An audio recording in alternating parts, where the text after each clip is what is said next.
So last class we have seen this classification, that is antiamoebic drugs, tissue amebicides, intestinal and extraintestinal amoebiasis, nitroamidazoles like metronidazole, tinidazole, sectinidazole, ornidazole, ceftriaxone, then alkaloid emitting, dehydroemitting, extraintestinal amoebiasis, only for extraintestinal amoebiasis, chloroquine.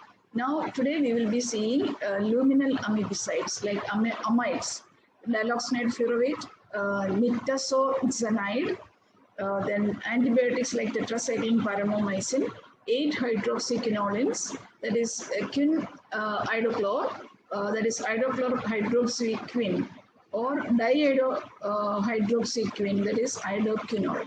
So these are these drugs. Yesterday we have seen this much, and we will be seeing today the luminal amebicide, that is acting on the amoebic cyst, that is the trophozoites as well as the cysts that are present in the lumen. It is not extra-intestinal, it is within the intestinal lumen. So first drug, it is diloxanide or diloxanide furovate. So this is an ester, diloxanide furovate. This diloxanide furovate, when it in the body, it will be converted to diloxanide and furoic acid. Furovate. That is. So this diloxanide that is freed, about 90% it will be absorbed into the body. 10% it will be in the intestine, and this 10% it will be reaching the large intestine, and it will kill the trophozoites as well as the cyst also. So that is the diloxanide furovate. So it is a luminal amebicide. It is only within the lumen. That which is absorbed, this absorbed part doesn't have any action, doesn't have any antibacterial action or any other action. It's only, but that is in the intestine, that is in the lumen only has the action. It will kill the trophozoites. That is so it is a highly effective luminal amebicide which kills trophozoites responsible for the production of cyst, and it does not have any antibacterial action. So that is diloxanide furovate. Now, so it is not effective for the invasive amoebic dysentery because poor tissue penetration. And the dose, what is the dose? 500 milligram, 3 times daily for 5 to 10 days. So all the dosages we will see in the end also. And what is the side effect? Not much. It can cause flatulence, and sometimes nausea because it is staying within the intestine, so it can cause flatulence. And it is the preferred drug for intestinal and asymptomatic amoebias. That is asymptomatic, the cyst passes.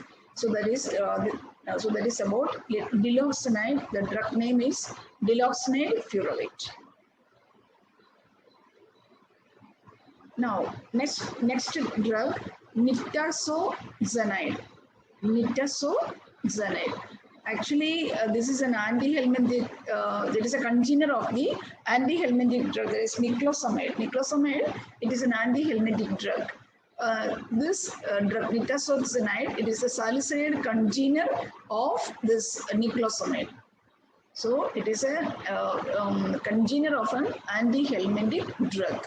And in the beginning, it was introduced for giardiasis, cryptosporidiasis, then Trichomonas vaginalis, and also helminths like Ascaris and this Echinana. So this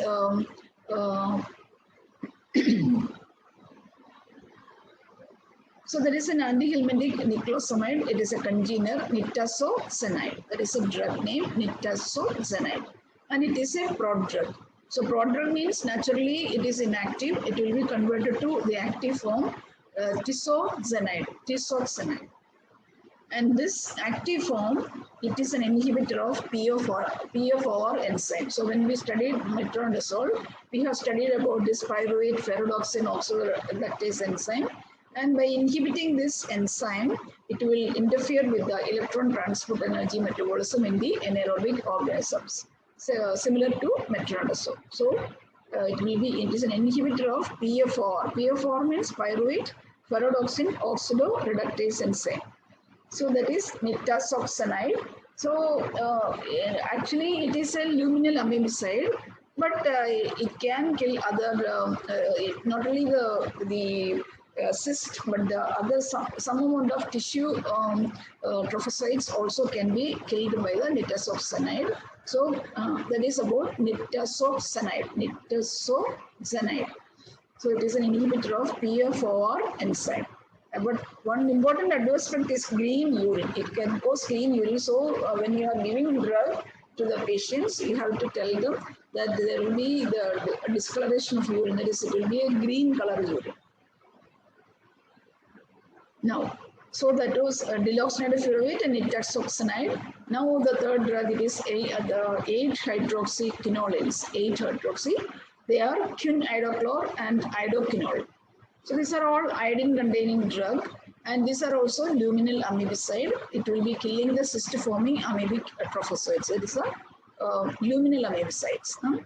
So it is again having the side effect green stool. So because of the iodine, it can cause transient loose as well as green stools. And the green urine, it is caused by nitazoxanide, and this one it causes green stool. Quinidochlor and idoquinol. But because it consists of iodine, it can cause some side effect like iodism. Iodism means because of the iodine side effect of iodine, it can cause pharyngolysis. You can see like pharyngolysis. You know what is pharyngolysis? Like this blisters, small papular eruptions. That is, it is actually called pharyngolysis. It is not a papule. It is little bigger. It is pharyngolysis. And there will be inflammation of the mucous membrane, and because of the iodine, the goiter also can occur. So iodism, there will be pharyngolysis, inflammation of mucous membrane, and goiter may develop on prolonged intake. So this is about the quinidochlor and idoquinol, and this quinidochlor, another important side effect if you are given repeatedly, if you are given high doses of quinidochlor, one neuropathic syndrome, it is called SMON or SMON, that is subacute myelooptic neuropathy. So this subacute myelooptic neuropathy, it is caused by the high doses of quinidochlor. It is a neuropathic syndrome. Subacute myelooptic neuropathy.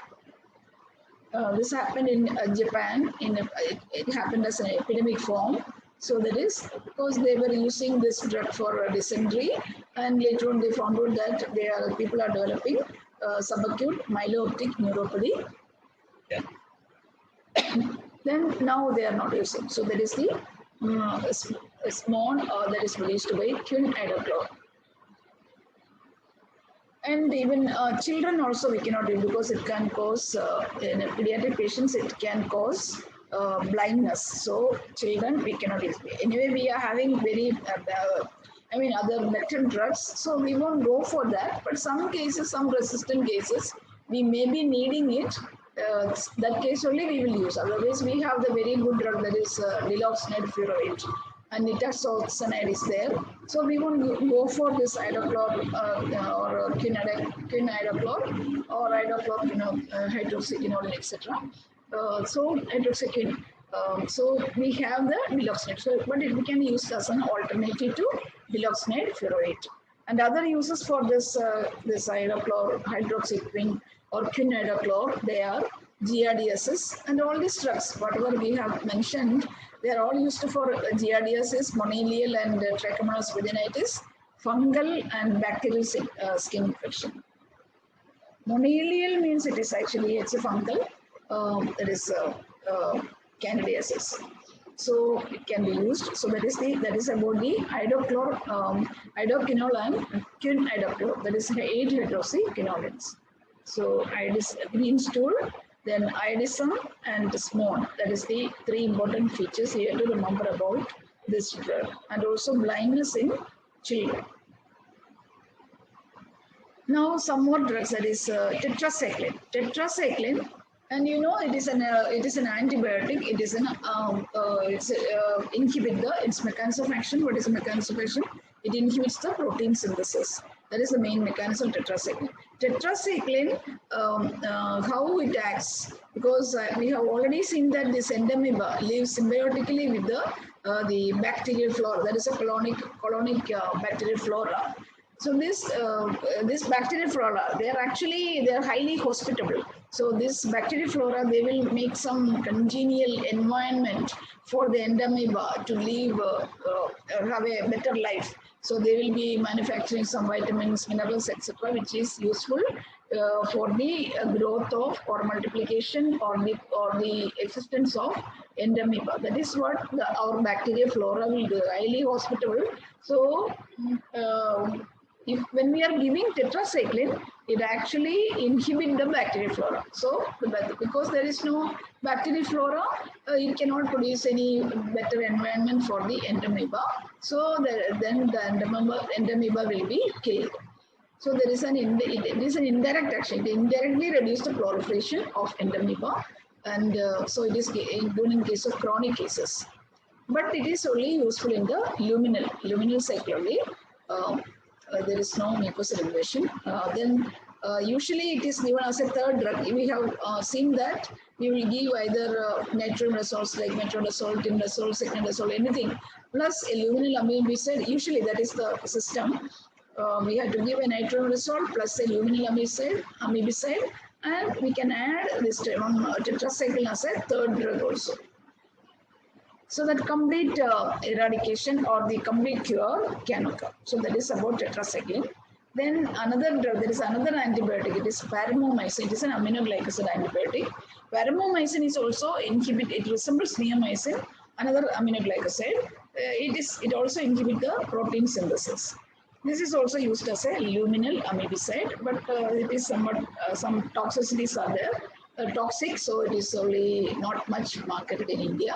That is paramount. It has got some other uses. We will see that later. Then, so that is about the different drugs we have seen. So diloxanide furoate, nitazoxanide, then 8-hydroxyquinones, quinidochlor and idoquinol, then iodizate phosphodielism, then tetracyclines. It inhibits the reduce the problem. There is a bacterial flora, so it inhibits the reduce the proliferation of endomoeba. Then paromomycin, again another luminal amibicide. So that is about the drugs. Now we will see how we will treat a case of amoebiasis. How will we diagnose amoebiasis? Ganapati.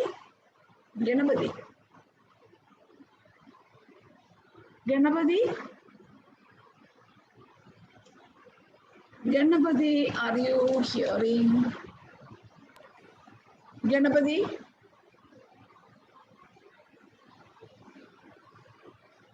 Why are you not answering? Ganapati? You are not audible, you are muted. Ganapati? You are not there?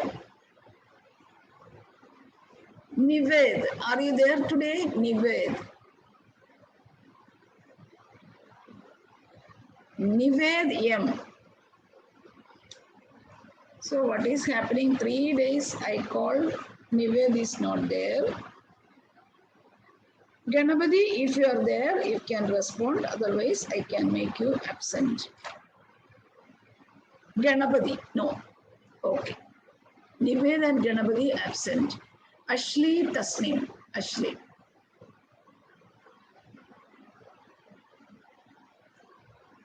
No one is there. Ashley Tasneem.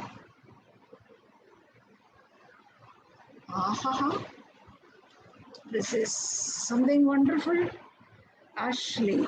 Okay. So I'll call everyone. Akshara Chandran. Yes, ma'am. Where were you?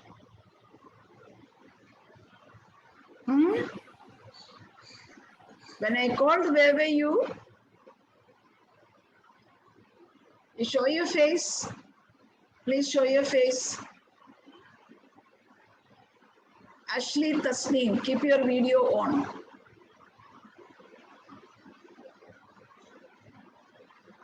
Ashley Tasneem, see, we cannot waste time. Please respond immediately. Otherwise, I can make you absent. See, this is not a this thing. Okay. Akshara Chandran. Ashley, you're absent. Okay. Ashley absent. Nived absent. Ganapati absent. Okay. Akshara Chandran. Akshara. Akshara Chandran. Yes. How can you diagnose amoebiasis or amoebic dysentery? How will you? What are the clinical features of this amoebiasis? Blood test, stool examination. What is a clinical feature? Stool examination. That is correct. What is a clinical feature? Diarrhea. Diarrhea. Loose stools. Means diarrhea. Only diarrhea. What type of diarrhea? What diarrhea with the blood. With the blood, ma'am. With the blood. Diarrhea with the blood. With blood and mucus. Okay, no problem. Correct. Okay. Now, Meera Fatima. Come fast. Meera Fatima. You're also absent. Meera Fatima. Meera Fatima absent. Hanna Mujib. Hanna. Yes, ma'am. Yes. Hanna, how can you diagnose amoebiasis? She was telling, Akshara was telling, it is the patient will be having loose stools with blood and mucus. How will you diagnose? So, okay, many conditions can cause stool with blood and mucus, but how will you diagnose it?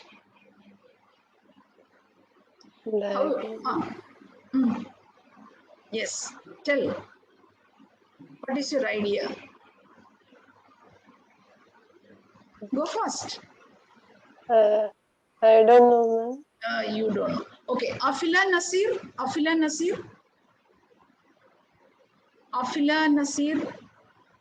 So if you are not responding when I am calling out, you will be marked absent. Yes, Afila. How will you diagnose a case of amoebiasis? How can you diagnose? The patient will be having loose stools with blood and mucus. How will you diagnose? That is, we have to confirm because we have to give treatment. No. So how will you diagnose that this is amoebiasis?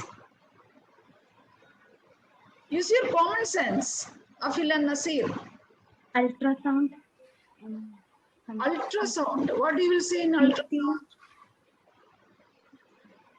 Huh? Ultrasound, very severe cases we can see. Otherwise, you think of the simple thing. Don't jump to more technology. Lower intestine scopy, sigmoidoscopy. Ma'am, stool test. Who said? Stool test, Aniket, ma'am. Aniket, you are having common sense. Okay. See, people, whenever we have a patient, don't think of sigmoidoscopy, ultrasonogram, PET scan, CT scan, MRI. Don't think like that. We have to start from the lower level. That what is a basic investigation? That is the one we have to. Then we can go up like that. Okay.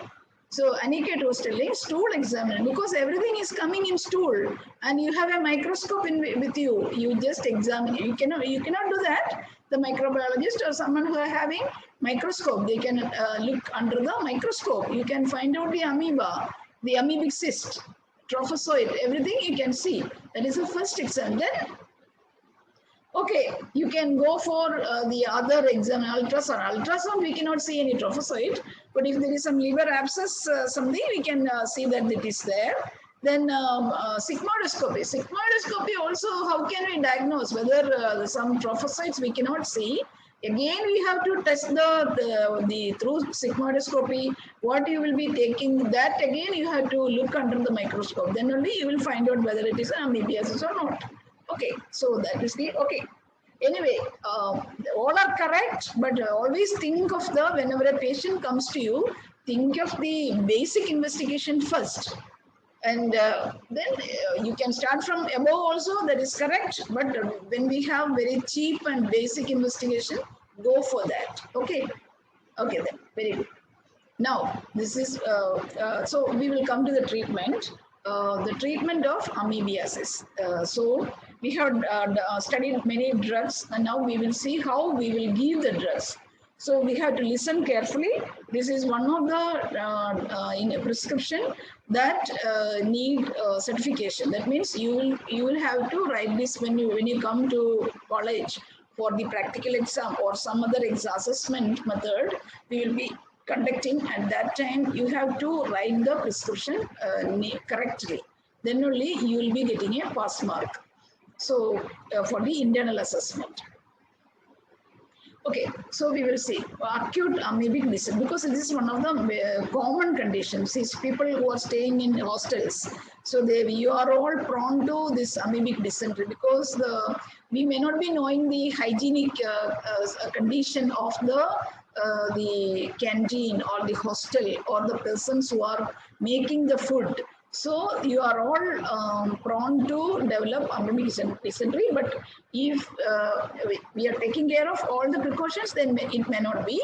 But in the food itself, if it is there, chances are there. So you should know what are the treatment for amoebic dysentery.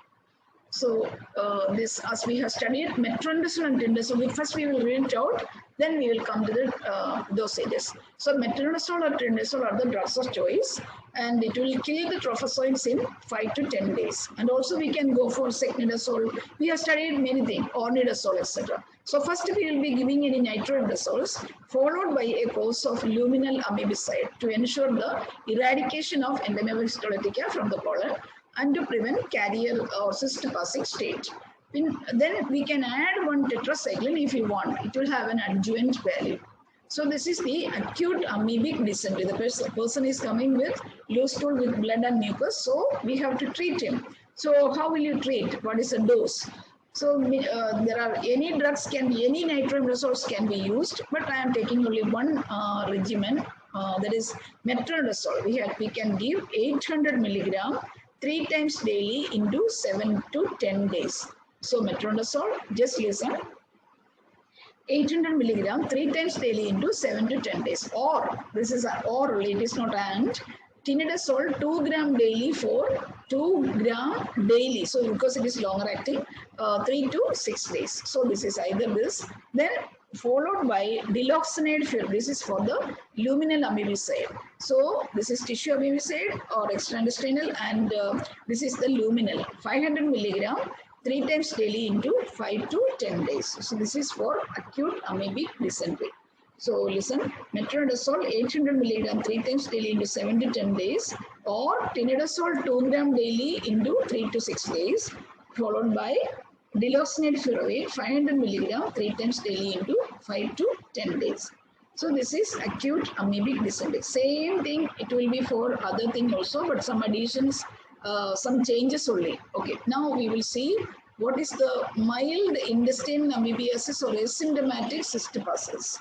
It is only mild, or the person may not be having any symptom, asymptomatic, but once in a while when we check the motion or the stool, they found some cyst. So now we are going to treat them. So here again, because we may think that there is some intestinal amoebiasis mild. So nitroimidazole affords rapid, same thing, what I was telling the previous slide, same thing, first nitroimidazole, then we have to give diloxanide furoate. So if the person is not having any symptom, nothing, only some cysts have been found out in the stool, then we can give only the luminal amebicide, that is diloxanide furoate only. Otherwise, if there is mild intestinal amoebia, some blood and mucus, mild abdominal pain, and there are also cysts also, then you can go for this treatment. So the previous one, it was 800 milligram, that is for the acute amoebic severe. 7 to 10 days. Now, same drug, but you can reduce it. 400 milligram, 3 times daily. The other one, it was 7 to 10 days. Here it is 5 to 7 days. Or tinidazole, it is 2 gram daily, 2 to 3 days. The other one 3 to 6 days.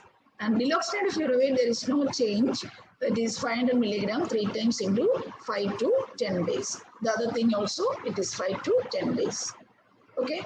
So that is about the asymptomatic cystic or mild intestinal amoebiasis. Okay. Now the severe form, that is the amoebic liver abscess. Someone was telling we have to take the ultrasound. So if you are going for ultrasound, sometimes you'll see one mass, but even then we have to go for it. Then only we will find out that it is an amoebic liver abscess. So this is a serious condition. We have to there should be complete eradication of the trophocytes. Otherwise, it may cause relapse. So for this amoebic liver abscess, we have to give treatment, that is a drug treatment, as well as we have to do the aspiration also, aspiration of the abscess. That also has to, we have to be very careful. Abscess, when we are aspirating, it should not spill on the way, because it may cause other, on the way itself in the tissues, it may cause amoebiasis. So we have to be very careful when you are aspirating it. So, and aspirate, the color of it is called Angiovisospus. That is already you have studied in pathology. It is the color, I think it will be like this color, Angiovisospus. That is somewhat similar color, Angiovisospus. It is from the amoebic liver abscess. So here also, what are the drugs? We have to give first a nitroimidazole, followed by a luminal amibacide, and plus we are aspirating it. And then we have to give a course of chloroquine. This is to ensure that no motile forms survive in the liver. Otherwise, it may relapse. So for the amoebic liver abscess,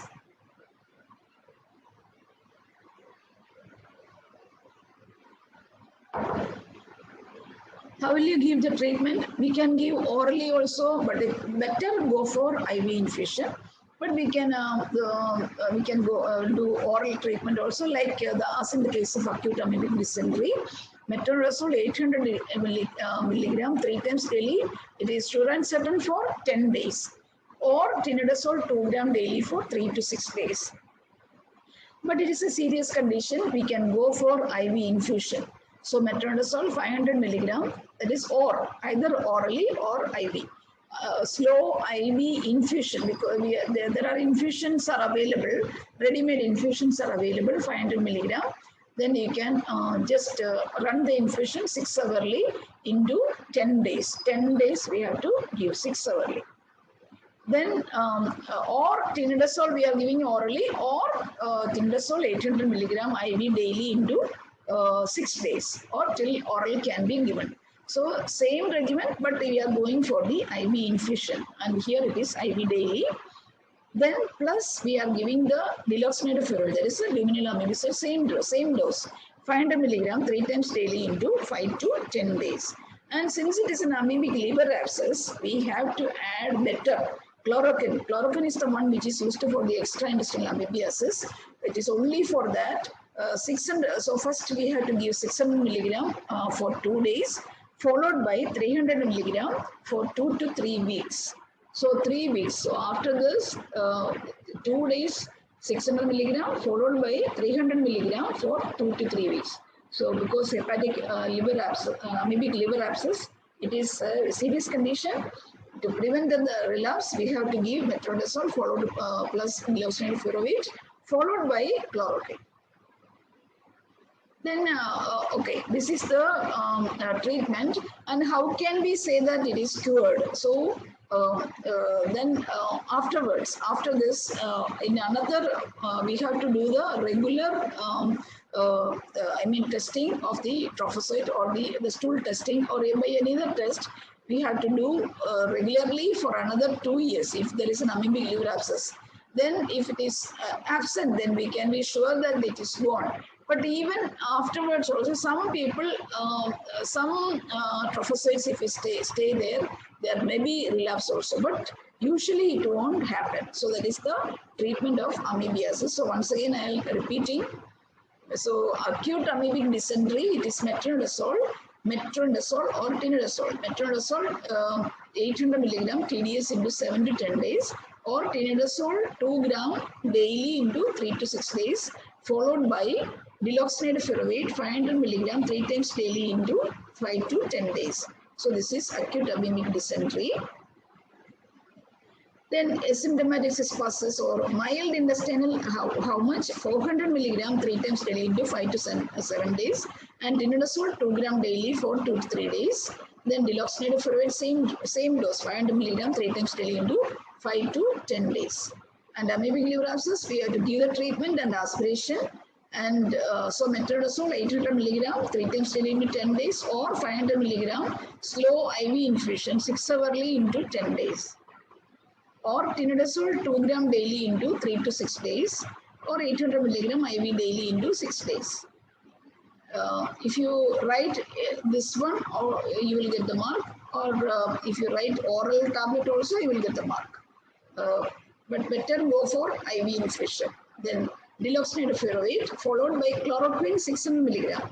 If it is a 100 milligram tablet, it is a 6 tablet you have to give for 2 days, followed by 3 tablet daily for 2 to 3 weeks. So this is the treatment of amoebiasis, and you have to check the stool and other exam. We can also do, as you said, many investigations are there. We can check the stool trophocyte antigen test are there, ELISA, an antibody test are also there. That is all very advanced thing. But just check the stool examination and check for any cystotrophocyte. Okay. I think, okay. So one more product I just tell you, Kurchi. I don't know this drug, this plant, but it is written Kudagapal. It is in Malayalam. It is called Kudagapala. So there is a arishtam, that is Kundaja arishtam. So this Kurchi, the name of the plant is Kurchi. So it's the bark of the plant. It is made into a powder, and that is made into an arishta. So it is used in, it's a home remedy for amoebiasis, but I have no personal experience. So, but it is written, there is Kurchi. One name, you can just study Kurchi bark. So it is used in treat, it's a home remedy. You can ask your parents whether they may be knowing it or not. Kudaja arishta or Kurchi or Kudagapal. I don't know much about this, but there is a plant. Okay. So that was about the treatment of amoebiasis. I think you have understood